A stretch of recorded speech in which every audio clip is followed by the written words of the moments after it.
Excellences, Mesdames, Messieurs les chefs d'État et de gouvernement, Mesdames et Messieurs les chefs de délégation, chers délégués, Mesdames, Messieurs, je voudrais d'abord remercier le très haut pour la tenue de ce forum de haut niveau entre la communauté des États d'Amérique latine et des Caraïbes et l'Afrique. Au nom des pays africains, je voudrais aussi exprimer ma profonde gratitude au gouvernement et au peuple de la Colombie pour l'accueil chaleureux qui nous a été réservé à Bogota et pour l'excellente organisation de cet événement. Je salue également le leadership de la CELAC qui a permis la tenue de cette rencontre historique. Ce forum marque une étape importante dans la consolidation d'un partenariat stratégique entre l'Afrique et l'Amérique latine et les Caraïbes, fondé sur le respect mutuel, la solidarité et la volonté commune de bâtir un avenir partagé. Excellences, Mesdames, Messieurs, nos deux régions sont liées par une histoire profonde et par des trajectoires similaires de lutte pour la liberté, la dignité et l'autodétermination. Les liens humains et culturels qui unissent nos peuples, notamment à travers les diasporas africaines dans les Amériques, constituent un fondement puissant pour le renforcement de notre coopération.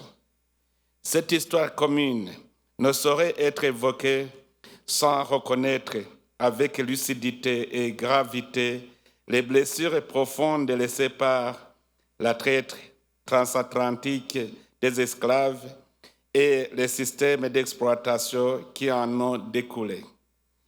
Des millions d'Africains arrachés à leurs terres, à leur culture et à leur dignité ont contribué au prix de souffrances indicibles à la construction économique et sociale de nos sociétés contemporaines. Cette mémoire encore vive nous impose un devoir de vérité, de reconnaissance et de transmission aux générations futures. Dans cet esprit, la justice réparatrice ne constitue ni une revendication du passé, ni une posture symbolique, mais une exigence morale et historique. Elle nous invite non seulement à nous souvenir, mais aussi à réfléchir et à transformer nos réalités communes afin de reconstruire ce que l'histoire a fragmenté.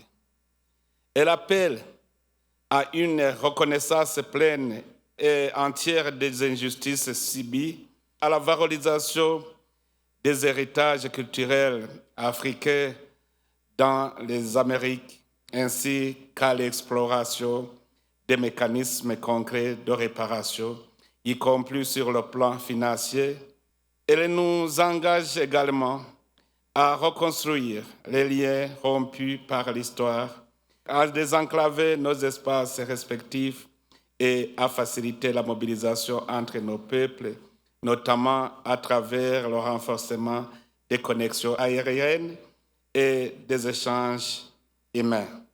Tout cela permettra à retisser de manière tangible les ponts entre l'Afrique et ses diasporas et de faire de cette reconnexion un pilier de notre partenariat renouvelé entre l'Afrique et la CELAC. Cette ambition appelle à des engagements concrets et concertés entre nos régions.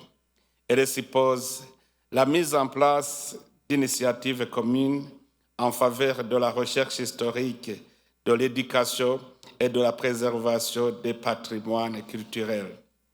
Elle suppose aussi la promotion des droits des personnes d'ascendance africaine.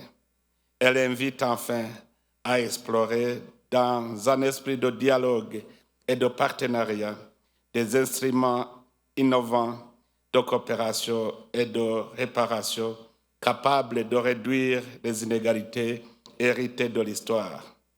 En faisant de cette démarche un axe structurant de notre relation, l'Afrique et la CELAC peuvent ensemble porter au monde un message puissant, celui d'une communauté de destin fondée sur la justice, la dignité retrouvée et la solidarité entre les peuples.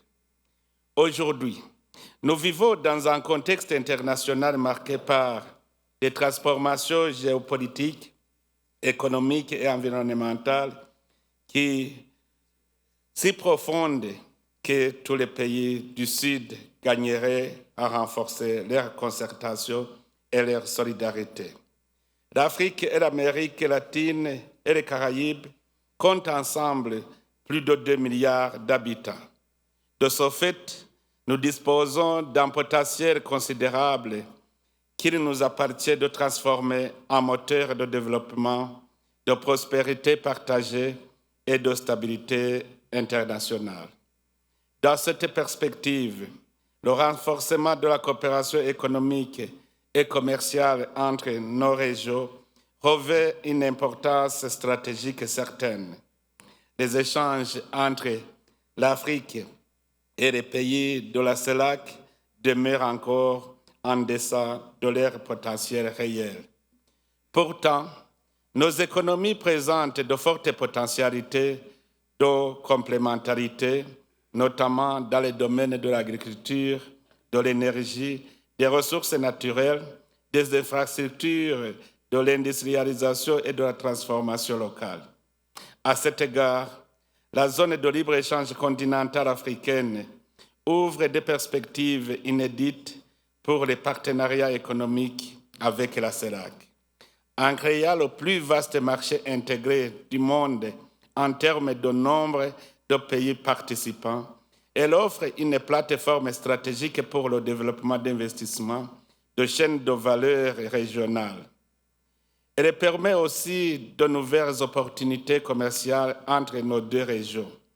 Dans le même esprit, le partenariat entre l'Afrique et la CELAC doit s'inscrire pleinement dans la dynamique de coopération sud-sud.